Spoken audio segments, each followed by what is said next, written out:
mission to lift up all Americans, but especially the economically vulnerable among us. Our similar goals have led to a productive working relationship for years now, and we look forward to many more. I'm honored to speak to such a diverse audience today, including direct service providers, small business owners, faith, community, and industry leaders, and practitioners who are all on the front lines helping and working with consumers every day. Thank you for your service to our nation and the global community. From my time as a Peace Corps volunteer to working in both Congress and the executive branch, I've been in public service for 20 years. Throughout my career, I've emphasized the responsibility and duty to carry out public service as a public trust.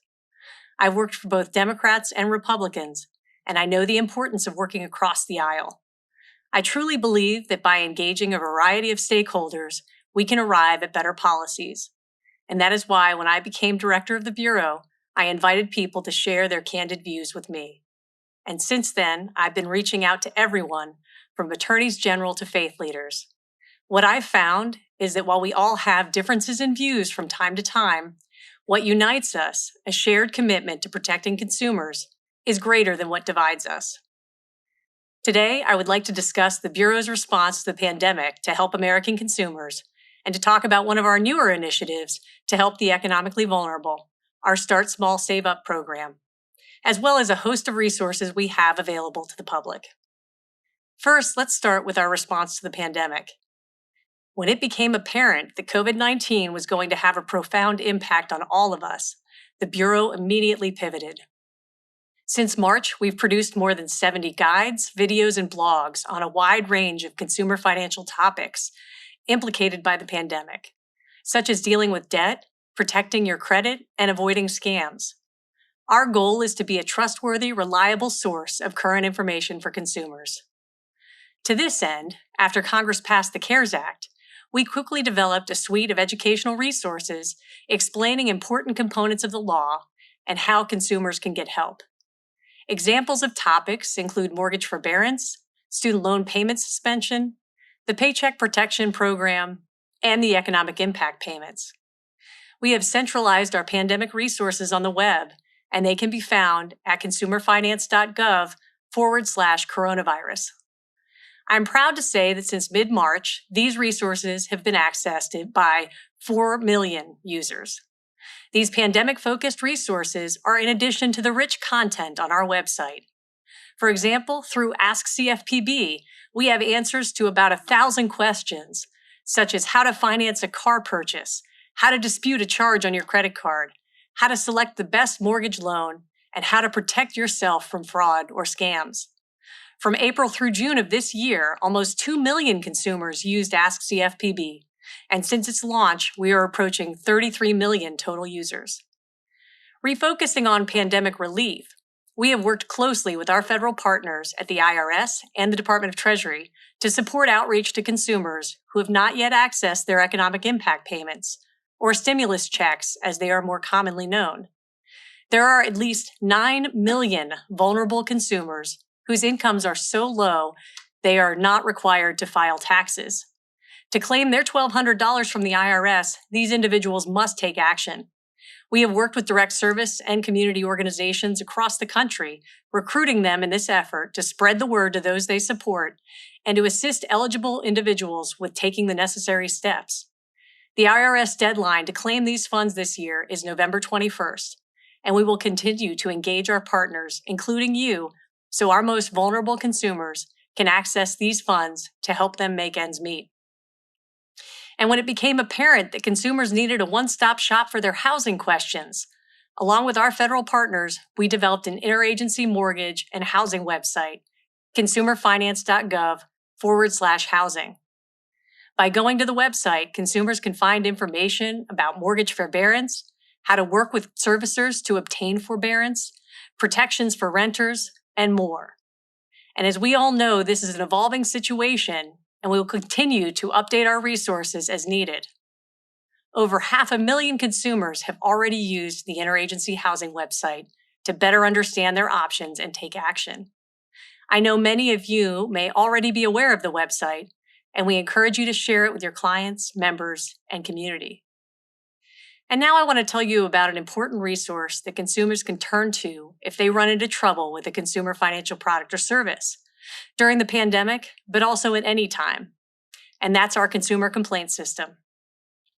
Consumer complaints have always provided the Bureau with valuable insights into the challenges consumers are experiencing with financial products and services. And we have used those insights to inform all of the Bureau's work, including our supervisory and enforcement activities.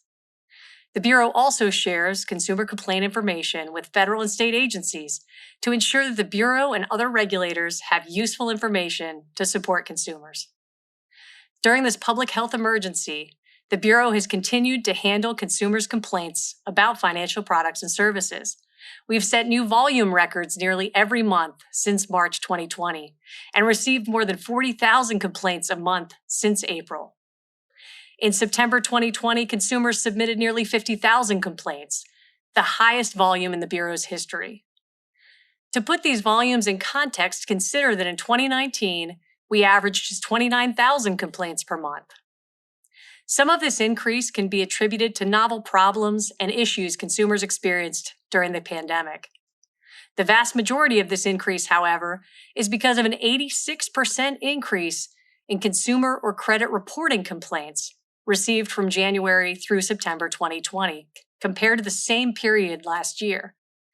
Complaint volume alone can only tell us so much, of course. Analyzing the complaints and company responses provides us with near real-time information about the types of challenges that consumers are experiencing. With respect to credit reporting, we are examining these complaints and engaged in further market analysis and supervisory work on furnishing and credit reporting, looking for patterns and systemic issues that must be addressed. For example, early on in the pandemic, mortgage complaints made up a large share of complaints where consumers included coronavirus keywords in their complaints. Consumers noted issues they encountered when seeking alternative payment options for their mortgages. As a result, the Bureau immediately engaged with partner agencies to ensure consumers understood their rights and lenders understood their responsibilities. Amongst other actions, we worked with the Federal Housing Finance Agency on mortgage servicer scripts regarding CARES Act compliance, and we released a video on mortgage forbearance directed at consumers. Our complaints were an early indication that these actions were needed, and the reduction in complaints later also showed the impact of our actions. If you feel that your lender has not addressed your issue, I invite you to contact us. Consumers can submit complaints online at consumerfinance.gov. Now I'd like to turn to one of our newer initiatives to help the economically vulnerable. I am sure many of you are familiar with our fantastic programs, Your Money, Your Goals, and Paying for College, and certainly our support for tax time savings. Today I want to focus on Start Small, Save Up, our newer savings program. As this audience knows, many Americans were not prepared to weather a storm like this pandemic. According to the Bureau's 2019 Making Ends Meet survey, 52% of households would not be able to cover expenses for more than 2 months if they lost their main source of income, using all available sources, including by borrowing, using savings, selling assets, or seeking help from friends and family. This was a primary reason we launched Start Small, Save Up last year. Indeed, for years, research has also shown that many American households would have to borrow or sell something in order to cover a $400 expense. Research also suggests that individuals who struggle to recover from a financial shock have less savings to help protect against a future emergency. They may rely on credit cards or loans, which can lead to debt that may be harder to pay off. Emergency savings is a key element as individuals seek to address the broader issues in their financial lives, such as attaining and retaining good credit, managing their debt, and building longer-term financial security. Emergency savings is foundational. Having an emergency fund in place allows people to be better prepared when unexpected expenses occur and enables them to shift into longer-term savings consistent with their goals. For example, saving for a house, funding higher education, or ensuring retirement. This is one reason why we launched Start Small, Save Up last year, to encourage Americans to build their savings in case of an unforeseen event. The message remains timely, particularly considering the unexpected challenges 2020 has brought. The purpose of the campaign is to increase people's opportunities to save and empower them to achieve their savings goals. Through the campaign, the Bureau offers tips, tools, and information to help consumers build a basic savings cushion and a savings habit. We are also working with employers, communities, and other stakeholders from all sectors to encourage savings and make it easier for more people to save. Since announcing the initiative, the Bureau has conducted roundtables to understand critical aspects of savings. We've focused on learning from and adding value to the work of recognized experts and leaders in promoting savings. We held a roundtable discussing the advancement of savings through technological and innovations and partnerships with financial institutions and community groups. We've met with leaders in the field to discuss solutions to eliminating barriers to savings, including ways to help people set it and forget it through automating their regular contributions to savings. And we've met with leaders to hear about how to create opportunities for savings in small and rural communities. We've also met with faith leaders who shared their feedback about concerns in their communities. And recently we launched 2 vital resources geared at helping consumers build their savings. Our booklet called Building Your Savings, Start with Small Goals, and the Bureau's Savings Bootcamp. Among the tools we've included in the booklet are ones to help people better manage cash flow, figure out ways to bring in more income by using their skills and abilities, and also ways to increase their savings by taking advantage of key moments, such as when they receive their tax refund. The booklet is designed to be used in conjunction with one-on-one financial counseling or coaching received through a case manager or other service provider, but it can also be used by individuals on their own. The Bureau's Savings Bootcamp is a multi-week email course providing subscribers with step-by-step worksheets and tools designed to make saving goals and strategies clear, simple, and attainable. We encourage consumers to create savings goals, develop an action plan, get a handle on their money, make their savings automatic, put their action plan to work, and finally plan for their future. These are just a few highlights of the activities and resources available through Start Small Save Up. But as you know, while tools and resources are great, they are not enough. Collectively, we must do more to help people become more financially resilient and deal with emergencies when they arise. To this end, we believe the Bureau is uniquely positioned to help.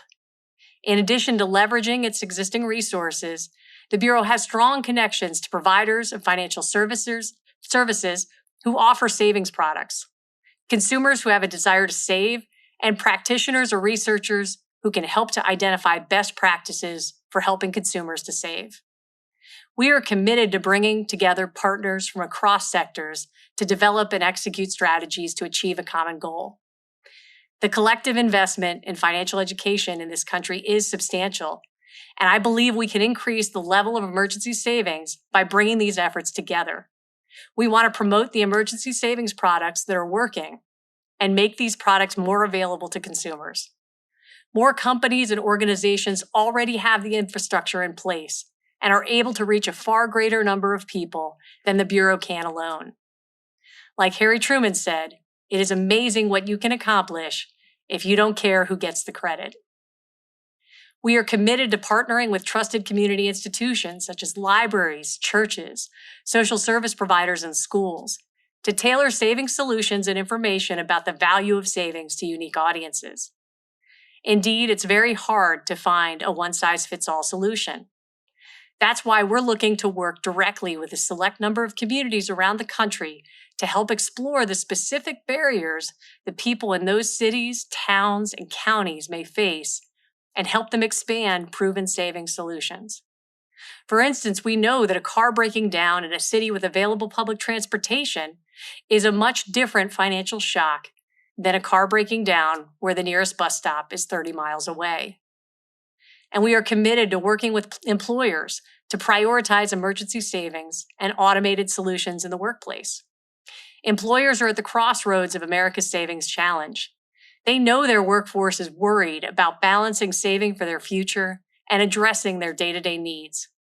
And we can play a key role in making savings easier for their employees by prioritizing emergency savings and implementing or enhancing automated solutions in the workplace. Indeed, assuming money is available, one of the easiest ways to save is automatically. Saving automatically relieves the burden of having to remember to deposit or transfer money into a savings account each week or month, or when a paycheck comes in. In the end, we want consumers to select products that make them more financially secure. We aren't here to reinvent the wheel. We are looking for ways to collaborate with partners to increase financial resiliency. In fact, I am pleased to announce that on October 27th at 7 p.m., we're conducting a virtual event with New England Patriot and consumer finance advocate Brandon Copeland. He and I will be talking about the Bureau's pandemic-related resources. Brandon is a graduate of the Wharton School at the University of Pennsylvania, and he is doing something very worthy. He is giving back. He also teaches a Life 101 class at the university. We're looking to reach millennials, a key demographic, and we are delighted to be able to work together to bring Brandon's effort to bring greater awareness to such important topics as making sound financial decisions and planning for the future. So we hope you can join us for that event. Through collaboration and cooperation, all of us can direct our resources for a better consumer financial marketplace. And in the end, none of us can succeed in protecting consumers if we don't do it together in deep communication. Working together strengthens all of our efforts. It's better for consumers and provides certainty in the marketplace. Lastly, let me close by highlighting our campaign around CARES Act mortgage forbearance. The Bureau is working with our federal interagency partners on an outreach effort to help ensure that homeowners are aware of the programs and protections available to them to help them stay in their homes and on top of their finances. More specifically, we aim to help homeowners with federally backed loans understand their options and take the steps needed. Two types of borrowers in particular. One, those who are not yet in a forbearance plan and are currently delinquent or on the verge of delinquency. And two, those who need to extend their forbearance. In this effort, we're working with the Urban Institute's Mortgage Servicing Collaborative, through which many mortgage servicers will be sending public service announcements directly to their customers. These PSAs are aimed at letting struggling homeowners know that it's not too late, that relief is available, and they need to contact their servicer or a HUD-certified housing counselor. Again, many thanks to Chairman John Hope Bryant and the Operation Hope community for the opportunity to speak to you today. Our two organizations share a common goal: to empower consumers. To that end, I look forward to our continued collaboration. Best wishes and have a fantastic day.